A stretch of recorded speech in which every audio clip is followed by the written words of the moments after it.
Big Boss Malayalam season 7 live അപ്ഡേറ്റ്സിലേക്ക് പോവാം. Store റൂമിൽ നൂറയ്ക്കുള്ള ആ ഒരു മെഡിസിൻ വന്നിരുന്നു കേട്ടോ. അപ്പോൾ ഉണ്ണിയേട്ടൻ ഫസ്റ്റ് എന്നൊക്കെ പറയുന്ന പോലെ എപ്പോഴും എല്ലാ തവണയും സ്റ്റോർ ബെൽ അടിക്കുമ്പോൾ ആദ്യം പറന്നെത്തുന്നത് അനീഷാണ്. ഇന്ന് ആ ഒരു മരുന്ന് വന്നപ്പോഴും അനീഷ് പോയി അത് എടുക്കുന്നുണ്ട് എല്ലാ തവണത്തെയും പോലെ. എന്നിട്ട് നൂറയുടെ അടുത്ത് കൊടുക്കാനായിട്ട് അനീഷ് പോകുന്നുണ്ട്. ആ സമയത്ത് ഇവർ രണ്ടുപേരും കൂടി അനീഷിനെ ട്രീറ്റ് ചെയ്തൊരു രീതി ഉണ്ടായി.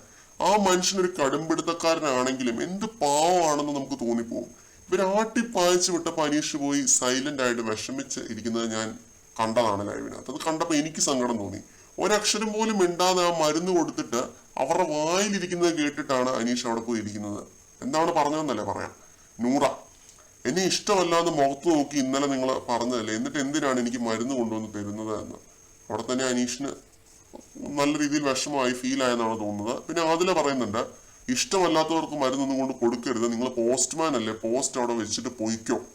നിങ്ങൾ ആരെ, അവളുടെ മൂത്താപ്പയാണോ? മാപ്പയുടെ അനിയനാണ് മൂത്താപ്പ. ആ ഒരു സ്ഥാനം ഒന്നും നിങ്ങൾ എടുക്കണ്ട. ഇനി അവളുടെ മരുന്ന് എടുത്തു പോകരുത്. മരുന്ന് എടുത്താൽ എന്തോ ചെയ്യുമെന്നും അതിലെ പറഞ്ഞു കേട്ടോ. ഞങ്ങൾക്ക് നിങ്ങളുടെ സിമ്പതിയും സ്നേഹവും ഒന്നും വേണ്ട എന്ന്.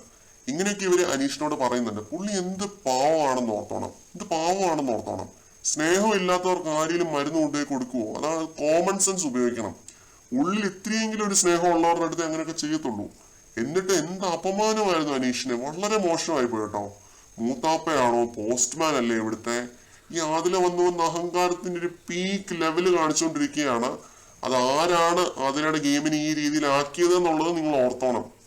വിഷം ചീറ്റി ആക്കിച്ചതാണ്. നൂറയുടെയും ഗെയിമിനെ ഇത് നശിപ്പിച്ചുകൊണ്ടിരിക്കുകയാണെന്ന് പറയേണ്ടി വരും.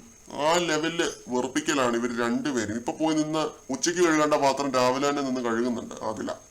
കൂടുതൽ അപ്ഡേറ്റുകളുമായിട്ട് വീണ്ടും കാണാം.